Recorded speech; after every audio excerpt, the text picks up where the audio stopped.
आप सभी को आने वाली वट सावित्री व्रत के लिए ढेर सारी शुभकामनाएं। आज के वीडियो में आप सबके साथ शेयर कर रही हूँ वट सावित्री व्रत में पूजन का कौन कौन सा सामान लगता है, और इसके साथ ही साथ पहली बार इस व्रत को उठा रहे हैं, कोई भी जानकारी नहीं है, तो इस वीडियो में आपको संपूर्ण जानकारी मिलेगी। इसके साथ ही साथ क्योंकि अभी पुरुषोत्तम मास जो है वो लगने वाला है, तो कई सारी बहनों के प्रश्न आ रहे हैं कि इस साल 2026 में जो नया व्रत धारण करना चाहती हैं या जिनका इसी साल विवाह हुआ है, क्या वो नया व्रत उठा सकती हैं या नहीं उठा सकती हैं। और बात करूं जो गर्भवती स्त्रियां हैं वो क्या करें, इस वीडियो में संपूर्ण जानकारी आप सबके साथ शेयर कर रही हूं। तो चलिए वीडियो को कर लेते हैं शुरू और जान लेते हैं वट सावित्री या बरगद पूजा या वट पूजा व्रत के बारे में समस्त महत्वपूर्ण जानकारी। सबसे पहले बात करूं वट पूजा की कब है, तो साल 2026 में वट सावित्री का व्रत 16 मई दिन शनिवार को मनाया जाएगा, और इसी दिन शनिवार पड़ रहा है तो शनिश्चरी अमावस्या जो है वो भी मनाई जा रही है। तो जो व्रत है वो आप नया धारण कर रहे हैं, जैसे पहली बार जिन बहनों की इसी वर्ष शादी हुई है वो भी वट सावित्री का व्रत उठा सकती हैं, और जिनका कभी किसी कारणवश छूट गया था तो वो भी व्रत को धारण कर सकती हैं। अब बात आती है पुरुषोत्तम मास की कि पुरुषोत्तम मास लग रहा है तो व्रत कैसे उठा सकते हैं। तो देखिए जो व्रत है वो 16 तारीख को है, 16 मई को दिन शनिवार, और जो पुरुषोत्तम मास है वो 17 मई से लग रहा है। संयोग बहुत अच्छा बना है इस वर्ष कि जो व्रत है वो आप रख पाएंगे। 16 तारीख को व्रत करके आप जो व्रत का पारण इत्यादि है सब कुछ कर लेंगे, और 17 तारीख को जो पुरुषोत्तम मास है वो लग जाएगा। 17 तारीख से लेके 15 जून तक जो पुरुषोत्तम मास है वो लगा रहेगा। तो ये जब लग जाता है पुरुषोत्तम मास, तब किसी नए व्रत का उद्यापन करना या नया व्रत धारण करना या शादी, गृह प्रवेश, नामकरण, भूमि पूजन, कोई नया बिजनेस इत्यादि नहीं किए जाते हैं। और इसके साथ ही साथ नई शादी वाली जो भी बहुएं हैं वो मायके में है तो मायके में, ससुराल में है तो ससुराल में, ये चीजें जो हैं वो मनाई जाती हैं। लेकिन अभी वट सावित्री के व्रत में ऐसा कोई संयोग नहीं बन रहा है, मतलब कि व्रत छोड़ा जाए। व्रत आप रख सकते हैं, पूरी विधिवत रूप से व्रत रख सकते हैं। जो बहनें रखना चाहती हैं या जो पहले से रखती चली आ रही हैं वो सब व्रत जो है वो इस साल उठा सकती हैं। अभी गर्भवती महिलाएं हैं, जो भी ऐसी बहनें हैं जो गर्भवती हैं, ऐसे में अगर व्रत वो धारण करना चाहती हैं तो व्रत रख के सुबह जल्दी पूजा कर लें, ताकि जो पानी इत्यादि है वो पूजा के बाद पी सकें और उनको कोई दिक्कत जो है वो ना हो। लेकिन यदि आपको लग रहा है कि पूजा के लिए आप कितना भी जल्दी करेंगी देर हो जाएगी, तो फिर आप व्रत को ना करें। और यदि आप घर पे पूजा कर रही हैं तो आप सुबह जल्दी पूजा कर लें, या मान लीजिए वट वृक्ष के नीचे भी जाना चाह रही हैं तो सुबह जल्दी जो है वो जाकर पूजा पाठ कर लें।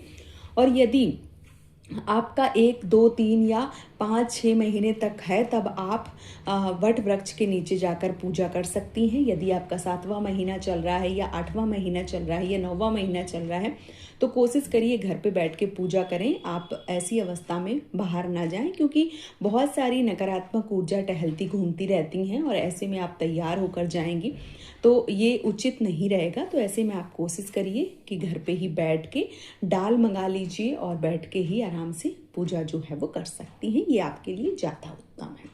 ये भी बात हो गई। अब बहुत सारी बहनें जो पहली बार इस व्रत को धारण करेंगी उनके मन में बहुत सारी संशय होती है कि व्रत को कैसे करें। तो देखिए जो व्रत होता है अमावस्या का, वट सावित्री व्रत का, उसमें सुबह स्नान ध्यान करके अपने 16 सिंगारों को धारण करके और वट वृक्ष के नीचे जाकर विधिवत रूप से पूजन अर्चन किया जाता है। और कोशिश करिए, वह पहली बार व्रत रख रही हैं तो आप अपनी शादी का जोड़ा, शादी का लहंगा जो भी है वो पहने और अपने 16 सिंगारों को धारण करें, क्योंकि पति की दीर्घायु की कामना को लेकर इस व्रत को किया जाता है। तो अपनी संपूर्ण चीज़ों को धारण करें, चाहे वो गजरा हो गया, चाहे वो मान लीजिए शादी का जोड़ा हो गया, चूड़ा हो गया, या बेशर हो गई, बेंदी हो गई। अभी देखिए महंगाई बहुत ज़्यादा है, सोने इत्यादि का पहन के जाना भीड़ में उचित नहीं है। तो आप बहुत सारे अभी देखिए बहुत सारी फैसिलिटी हैं अभी। आप ऑनलाइन आर्टिफिशियल का मंगवा के संपूर्ण चीज़ें जो है वो धारण कर सकती हैं, क्योंकि अभी बाहर बहुत सारे लोग रहते हैं और अभी इतनी महंगाई है, कोई बनवा नहीं सकता है। और बाहर जाना, फिर कई बार खो जाना चीज़ें, तो ये सारी उचित नहीं है। ऐसे में आप रेडीमेड चीज़ें मंगवा के और संपूर्ण चीज़ें जो है वो धारण करके विधिवत रूप से तैयार होकर आप वट वृक्ष की पूजन जो है वो कर सकती हैं। वट वृक्ष में बहुत सारी चीज़ें जो हैं वो मेन होती हैं, जैसे फेरी परिक्रमा लगाना, चने का विशेष महत्व होता है। और इसके साथ ही साथ जो सिंदूरदानी होती है उससे सिंदूर आप लगाकर भर कर जाएं, फिर नए सिंदूर की डिब्बी लेकर जाएं, वहाँ पे सिंदूर जो है वो लगाकर अपने माथे पर लगाएं। ये चीज़ें जो है वो विशेष रूप से ध्यान आपको रखना चाहिए। फेरी परिक्रमा लगाना कच्चे सूत से, ये बहुत ज़्यादा महत्वपूर्ण है। तो ये सारी चीज़ें जो हैं वो आपको ज़रूर करना चाहिए। इसके साथ ही साथ सुबह जब आप पूजा करने जाएं तो बिना पानी पिए, बिना कुछ खाए पिए पहले ही पूजा पाठ की जाती है। उसके बाद पानी यानी कि जो चने और जो वट का फल होता है वो निगला जाता है, तभी व्रत का पारण होता है, उससे पहले नहीं होता है। तो ये सारी चीज़ें जो है वो आपको ध्यान में रखनी है। कई लोगों के मन में ये संशय आता है कि व्रत पूरा दिन रखते हैं, तो देखिए अमावस्या यदि आप रखते हैं तो फिर आपको अमावस्या के जैसे रखना है। यदि आप सिर्फ वट सावित्री का व्रत करती हैं तो पूजा के बाद बहुत सारे घर की परंपरा के अनुसार जैसे बरगदाही, जो मीठे गुलगुले बनते हैं, पुए इत्यादि, वो सब खा लिया जाता है और कुछ लोगों के यहाँ भोजन कर लिया जाता है। तो जैसा आपके घर का नियम है उस प्रकार से आप कर सकती हैं। पूजा में कौन कौन सा सामान लगता है, तो एक बार चलिए पूजन के सामान की नज़र जो है वो डाल लेते हैं। तो वट के वृक्ष के नीचे यदि आप पूजा कर रहे हैं तो बहुत सारा सामान आपको लेके जाने की आवश्यकता नहीं होती है। लेकिन यदि आप घर पे पूजा कर रहे हैं तो प्रॉपर आपको कलश की स्थापना करके ही पूजा करना चाहिए, क्योंकि कलश देव को हम स्थापित करते हैं, अग्निदेव को साक्षी बनाते हैं, तभी हम पूजा कर पाते हैं। और यदि हम वट वृक्ष के नीचे जाकर पूजा करते हैं तो पेड़ स्वयं साक्षी होता है और पेड़ के जड़, तने, पत्ती में भगवान श्री त्रिदेव का वास होता है, भगवान श्री हरि, विष्णु, ब्रह्मा जी और विष्णु भगवान। तो वहाँ पे आपको कलश स्थापना की कोई आवश्यकता नहीं होती है। हाँ, गर्मी बहुत ज़्यादा होती है तो एक मटका पानी का भर के यदि आप रखते हैं तो इससे उत्तम कुछ हो ही नहीं सकता है, बाकी आपकी मर्जी है। इसके साथ ही साथ यदि सावित्री और सत्यवान जी की फ़ोटो आपको मिल जाती है तो वो आप ले जा सकते हैं। यदि नहीं मिलती है तो पत्ते में भी जो वट का पत्ता होता है उसको भी 1-2 पत्ते रख के और उसको भी मान लिया जाता है कि ये वट वृक्ष के नीचे जो हम पूजा कर रहे हैं, तो वहाँ पे सावित्री माता और जो सत्यवान जी हैं उनको मान के भी पूजा पाठ जो है वो हम कर सकते हैं। इसके साथ ही साथ कच्चा सूत या मौली आप ले लीजिए, उससे फेरी या परिक्रमा लगाए जाते हैं। बांस के पंखे से हवा की जाती है, तो बांस का पंखा विशेष रूप से महत्वपूर्ण है। श्रृंगार की चीज़ें यदि हम चढ़ाते हैं तो इससे हमारा जो श्रृंगार है, जो सुहाग है, वो अखंड रहता है। तो 5, 7, 11, 16 जो भी आपसे जुड़ पड़े वो आपको सामान लेके जरूर जाना चाहिए।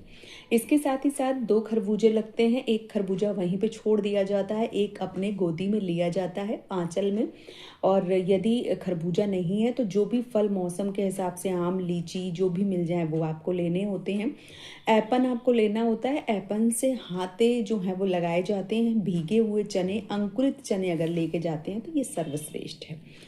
जल का कलश और प्रसाद के रूप में पूड़ी, पुए, बेसन के लड्डू, गुलगुले इत्यादि जो भी आपके घर की परंपरा है वो आपको ज़रूर लेनी चाहिए।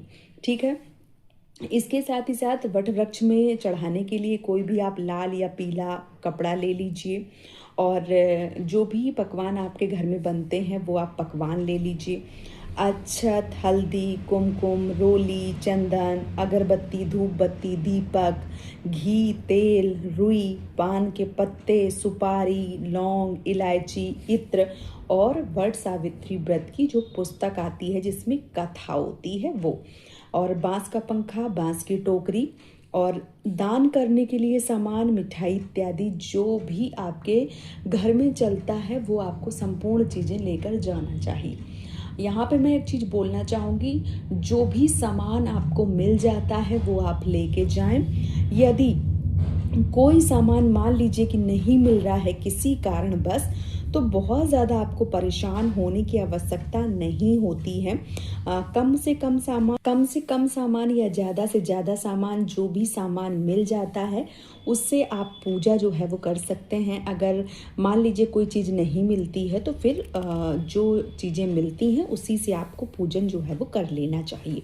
जो सामान नहीं मिलता है उसके बदले आपको कुछ दक्षिणा चढ़ा देनी चाहिए। जैसे मान लीजिए कोई चीज़ नहीं मिली है, बांस का पंखा नहीं मिला है या जो भी चीज़ें नहीं मिली हैं, तो आप उसके बदले यदि दक्षिणा चढ़ा देते हैं तो वो भी पूजा जो है वो पूरी मानी जाती है। तो ये सारी चीज़ें जो हैं वो ले जाकर वट वृक्ष की पूजा जो है वो की जाती है। आप सबको समय जैसे ही पूजा नज़दीक आएगी, मैं आपको संपूर्ण चीज़ें जो है, संपूर्ण वीडियो आप सब तक पहुंचाती रहूँगी। इसके लिए आप सबको चैनल को सब्सक्राइब ज़रूर करना है, वीडियो को लाइक करना है। और मैंने पिछले साल भी बहुत सारे वीडियो डाले थे, बहुत सारी जानकारी आप सबके साथ शेयर की थी। इस साल भी डालूंगी समय समय पर, लेकिन चैनल को सब्सक्राइब कर लेंगे तो संपूर्ण जानकारी आप सबको मिलती रहेगी। तो वीडियो आपको पसंद आए तो चैनल को सब्सक्राइब कर लीजिए यदि यूट्यूब पे देख रहे हैं, और यदि फेसबुक पे देख रहे हैं तो आप इस पेज को फॉलो कर लीजिए। बहुत जल्दी मिलती हूँ एक और नए वीडियो के साथ में। तब तक के लिए आप सभी को वट सावित्री की ढेर सारी शुभकामनाएं। जय माता दी।